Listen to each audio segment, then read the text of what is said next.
You know, if there is one thing that people love more than being outside and enjoying nature, it's pretending they're enjoying nature while staying inside. Look at all these people pretending to enjoy watching this pretend fire. But hey, I'm not gonna judge. This video is sponsored by the same company that brings us all those sexy videos. It was a cold and windy day in the Hundred Acre Wood. The wind blowing through the trees made for a rather unpleasant experience if you were stuck outside without shelter. But our old friend Winnie the Pooh had somewhere he needed to go. He needed some honey, but luckily he knew just the place to get some. That would be Rabbit's house. And even though Rabbit hated Pooh coming around, he always seemed to let him come anyways. Pooh walked up to Rabbit's house and knocked on the door. No answer. So he knocked again. Still no answer. As he waited, he began to think about how hungry he was. He could smell the deliciousness of honey from inside the house, and it was making his stomach rumble. Suddenly, the door swung open and out popped Rabbit.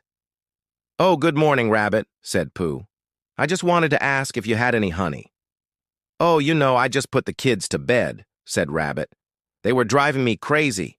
They kept asking for honey, so I told them they could only have some if I could catch them a butterfly each."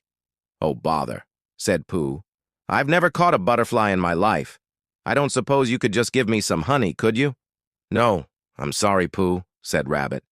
"You'll just have to find it yourself." With that, Rabbit closed the door, leaving Pooh to wonder what he should do next. Now, Rabbit didn't want to give Pooh any honey because he didn't like sharing his food, especially not with Pooh because Pooh always ate too much of it and then fell asleep before anyone else got a chance. But Pooh really wanted some honey, and he wasn't going to let Rabbit win. So he thought long and hard about his options. Finally, he decided to try something. He went back home, grabbed an old balloon, tied it to his nose with a bit of string, and then slathered himself with some honey. Then he headed back to Rabbit's house. Now, when Rabbit saw Pooh covered in honey, he was shocked. He couldn't remember the last time Pooh had actually done something clever. Had he finally gotten smart? Was this some kind of trick? Well, he soon found out. As Rabbit opened the door, he noticed Pooh's balloon nose blocking the light. "Good morning," said Pooh. "Would you mind awfully if I came in? It's such a blustery day, and I'd hate for my balloon to float away." Before Rabbit could respond, Pooh had shuffled his way into the house, knocking over a chair in the process. Once inside, Pooh immediately crawled onto the couch and laid down, still with his balloon nose glued to his face. Rabbit stared at him in disbelief, unsure of what to do. He had let the bear inside, but he had no idea why. Maybe Pooh was just tired from his travels. Yeah, that must be it. He looked so peaceful. Oh, Rabbit figured he'd just stay here for a little bit and then go home. After all, he didn't want Pooh to feel awkward, and so Rabbit went about his business, completely forgetting about the honey that Pooh had originally come for. However, as the minutes passed, Pooh started getting very uncomfortable. The balloon was starting to make his nose itch, and he couldn't wait to take it off. But he also didn't want to wake up Rabbit in case he asked for some honey. As Pooh tossed and turned on the couch, his mind raced with thoughts of how to remove the balloon without waking up Rabbit. But before he could come up with a plan, his tummy started rumbling. It was so loud that Rabbit's ears perked up from where he was working at his desk. He quickly tried to shush Pooh, but the damage was already done. Pooh's eyes widened in horror as he realized he'd been caught. But Rabbit didn't seem angry. He just looked confused. "Is that your stomach, Pooh?" he asked.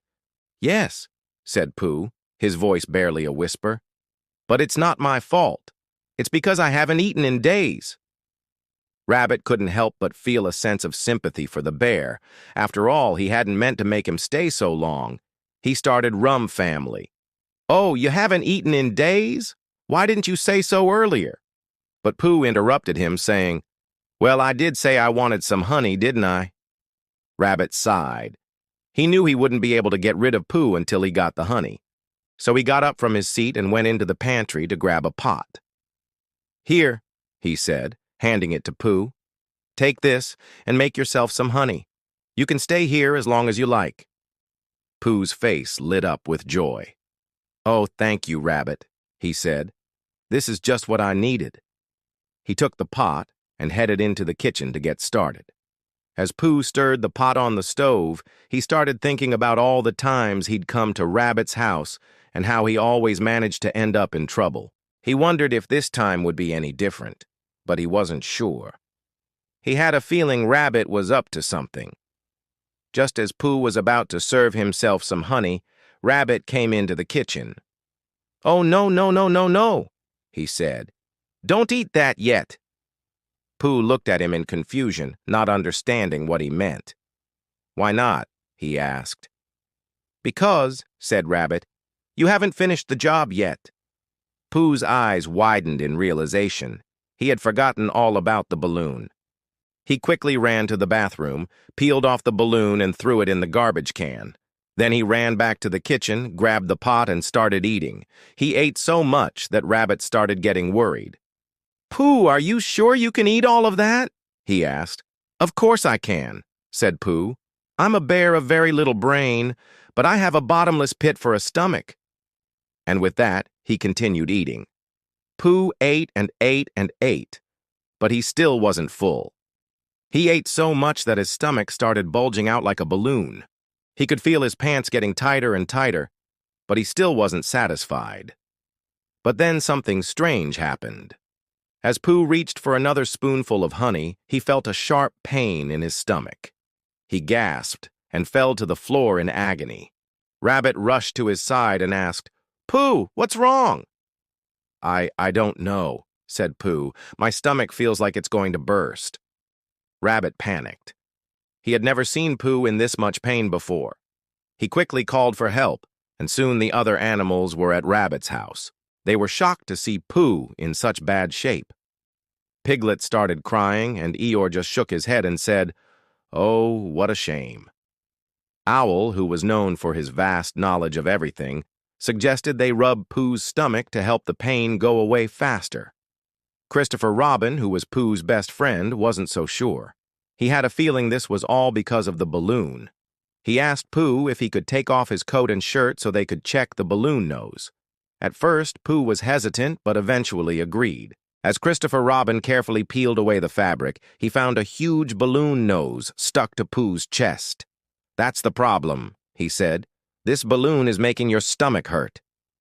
Pooh nodded, tears streaming down his face. "Can you help me, please?" he asked. Christopher Robin didn't hesitate. He quickly deflated the balloon, put Pooh's clothes back on him, and gave him some water. After a few minutes, Pooh started feeling better. He thanked Christopher Robin for helping him and promised to never let it happen again. The other animals nodded their heads in agreement, but Piglet couldn't help but giggle at the sight of Pooh with a balloon nose.